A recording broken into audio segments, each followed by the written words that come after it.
e Arão. Também concordei com você nisso, cara. Também concordei e concordo com você essa posição que você está falando do Rodrigo. E aí ele coloca o Diego no time. E quando eu digo que o Diego é símbolo, porque o Diego, com 17 anos, campeão brasileiro lá em 2002, era o ponta de lança, era o meia, atacante, fazedor de gol, era o craque do time. Era o 10. Né? Era o 10 do time. Hoje, do Santos. Hoje ele é o 10 do Flamengo. Mas um 10 que aos 30 e... Depois ele fala a idade, para não ser delicado.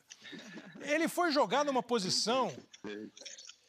Fez aniversário ontem, o Galvão disse agora há pouco. Né?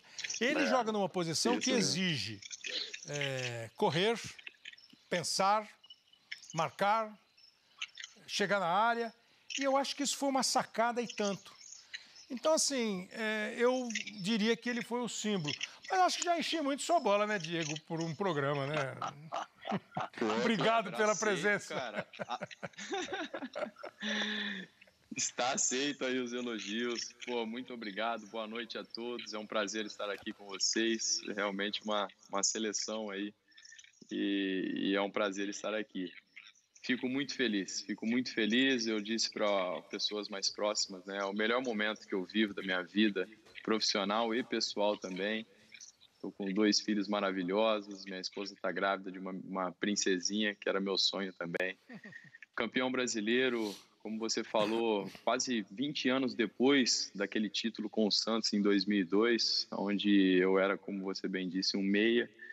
E chego nesse momento me reinventando, porque faço parte de um grupo extremamente qualificado.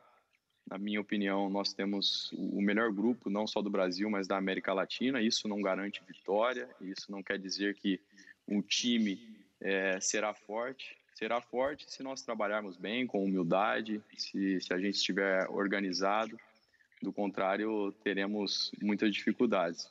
E conseguir um espaço dentro desse time, numa posição diferente, num meio-campo que conta com o Gerson, o Arão, Thiago Maia, o João Gomes agora, que realmente são jogadores de altíssimo nível. Eu fico muito feliz. Minha vida sempre foi de muitos desafios, né? E esse desafio para mim foi motivador, e ajudar ao Flamengo a conquistar esse título dessa forma realmente foi muito especial. Eu agradeço muito. Fico muito feliz com os elogios e reconhecimento.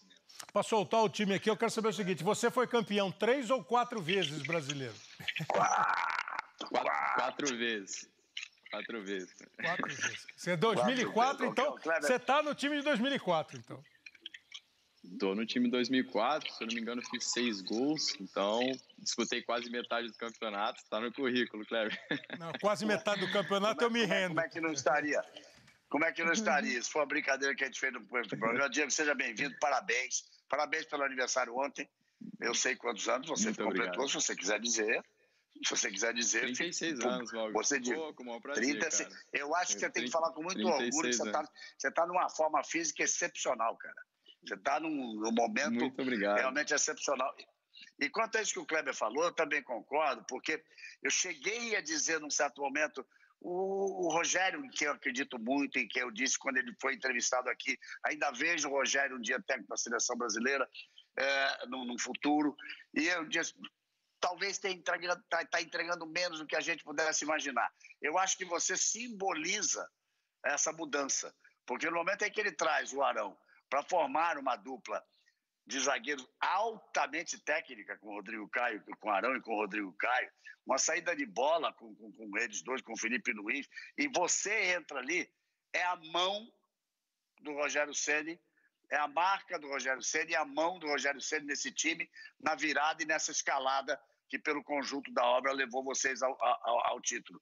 Porque aí ele tem o time titular na cabeça dele, tem a velocidade do Isla do lado de subida, a capacidade do Felipe Luiz, que é imensa, de jogar de lateral, de vir fazer um trabalho de meio, de armar pelo meio, de 2 zagueiros com muita habilidade, e você encaixou ali de forma absolutamente perfeita. Você é capitão do time, você usa 10 no Flamengo, você tem ele conseguiu um meio campo com você, com o Gerson, com o Everton e com a Arrascaeta, que não existe nenhum outro sequer parecido no futebol da América do Sul. Não existe nenhum outro sequer parecido.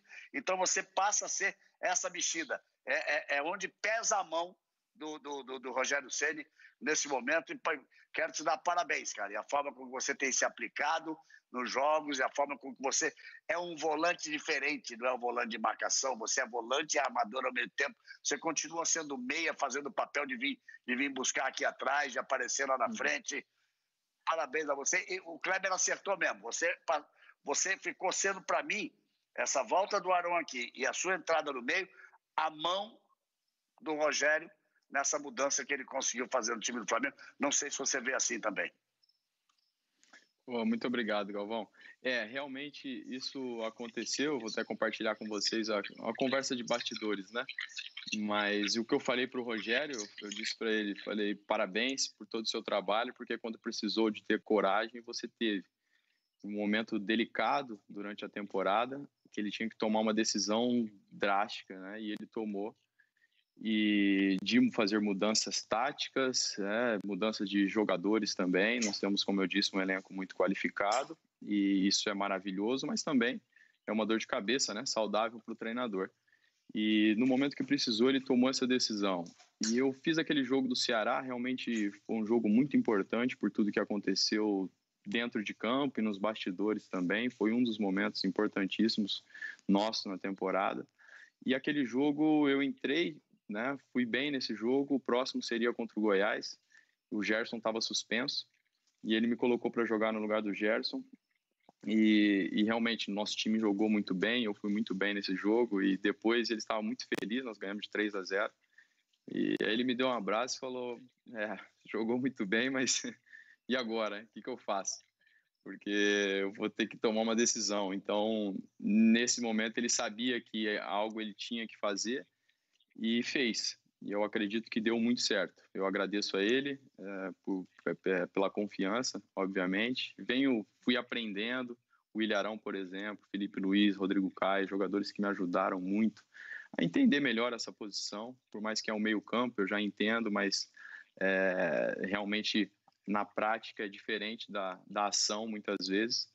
E foi o que aconteceu. Então, são situações que mudam a direção, né? Muda a direção de um time dentro da competição e fazer parte dessa mudança de alguma forma, junto, claro, com meus companheiros. Eu sempre faço questão de dizer, nós temos um grupo excepcional, né, de jogadores que não são só jogadores bons tecnicamente, mas jogadores de um caráter vencedor. E tudo isso faz a diferença. Então, foi mais ou menos isso que aconteceu. Você falou de bastidores, conta outro bastidores. Quando ele falou assim, você foi muito bem, mas eu vou ter que tomar uma decisão, você respondeu o quê? Eu falei, eu tô pronto, Rogério. eu falei... Se ele queria uma direção, Kleber, eu acabei confundindo mais ele. Eu não sei se ele esperava, porque a gente ia pegar o Palmeiras, né? No próximo jogo, então seria um teste já de fogo. Não sei se ele esperava que talvez eu ia falar, não, eu descanso esse e tudo. Eu falei, Rogério, tô bem pra caramba, tô pronto, cara, é contigo. Sempre sonhei ser volante. Vou pegar carona nessa história de volante aí do Kleber com o Diego. Primeiro, dar parabéns ao Diego pela conquista. Tô vendo o Diego com essa barba hipster ali, me veio à cabeça um outro barbudo que fez essa mudança, foi muito bem, o Pirlo. Essa sua mudança, você enxerga... Quando o Pirlo vai jogar mais atrás para armar um time um pouquinho mais... que o Pirlo foi mais à frente? Não, foi mais para trás. Foi mais para trás. O Pirlo era um meia. O Pirlo era meio ofensivo, que como nem o Diego. Não sei se tão agressivo como o Diego, mas jogava numa posição... Meio. O Diego jogou na Itália lá. Itália, que era o 10, aquele cara que abre a jogada. O Diego jogou lá, ele sabe que aquele cara tem 2 volantes e tal, e o cara da frente que distribui a bola era o Pirlo. Depois ele veio para trás. A pergunta que eu faço pro Diego é essa, dessa mudança de posição. Quando o Pirlo fez essa mudança, foi muito bem, né? De armar o jogo mais de trás, sair daquele congestionamento aí. Você enxerga isso para a tua carreira nesse momento? Não, muito boa observação, e eu tenho uma história muito interessante em relação a isso também, porque eu estava jogando na Juventus, na altura, e fui num restaurante em Milão. Estava com a minha esposa e chegou o Seedorf, né, nesse restaurante, e veio, me abraçou, me cumprimentou. Pô, como é que tá na Itália? Tô vendo, tá tudo muito bem, mas você tá na posição errada. Eu acho que você é um meia maravilhoso, sei que na Alemanha você, fez chover lá, mas na minha opinião você teria que jogar de mais recuado, ou o primeiro ou o segundo volante, tipo com mais ou menos o Pirlo. E ele falou isso para mim, eu guardei aquilo na cabeça, né? Continuei jogando de meio durante alguns anos, mas eu via que, sim, tem o potencial, né, para fazer essa posição. E com certeza o Pirlo é um jogador que inspira, o meio-campo que gosta de jogar de uma forma mais técnica. O Pirlo é uma referência. Que hoje é técnico da Juventus de Turim. Diego, parabéns pelo aniversário e pelo título, né? O que eu quero dizer é o seguinte: um meia, como o Diego era no início da carreira por muito tempo, um cara que fazia gol, batia falta, enfiava a bola, um cara mais leve, um cara que era marcado e sofria falta. Voltar para jogar numa posição que ele tem que ter a visão, ele tem que aprender muito rápido a marcar e não fazer tantas faltas, entrar na jogada, não tão desesperado como é um atacante que não sabe. O atacante, quando vai marcar num jogo, faz falta. Quanto foi importante para você o tempo que você jogou na Europa, na parte tática, para quando o Rogério falou isso para você, eu preciso de você de volante, você falou assim, pô, eu acho que eu vou conseguir. Eu estou te falando isso porque eu fui para lá como um centroavante para a Itália, e lá na Itália eu joguei diversas outras posições, que depois, quando eu voltei aqui para o Brasil, eu tinha confiança de fazer qualquer outra coisa, inclusive com o Júnior de treinador, fiz outras funções, porque eu tinha aprendido, não era a minha posição, mas eu tinha aprendido a fazer aquilo lá. Quanto foi importante para você essa parte tática europeia? Se tem algum treinador que te explicou que você aprendeu mais parte tática, não só da sua posição, mas de outras, por favor. Só vou passar, Diego, foi Porto, né? Aí Wolfsburg, jogou no Werder, jogou na Juventus, Atlético de Madrid. Aí você foi para a Turquia, é isso? Fenerbahçe, e aí veio para o Flamengo de volta. Belíssima carreira. Isso. Casa, com certeza, isso aí me ajudou muito. Foram 12 anos na Europa, né, de 5 países diferentes. Joguei com grandíssimos jogadores. O treinador que eu mais aprendi na Europa foi o Simeone. E o Simeone, ele me colocou para jogar numa posição diferente, né? Eu sempre joguei centralizado. Quando eu cheguei no Atlético, ele me colocou para jogar aberto na direita. Às vezes me colocava para jogar aberto na esquerda. E começou a me explicar a importância da fase defensiva para um jogador, né?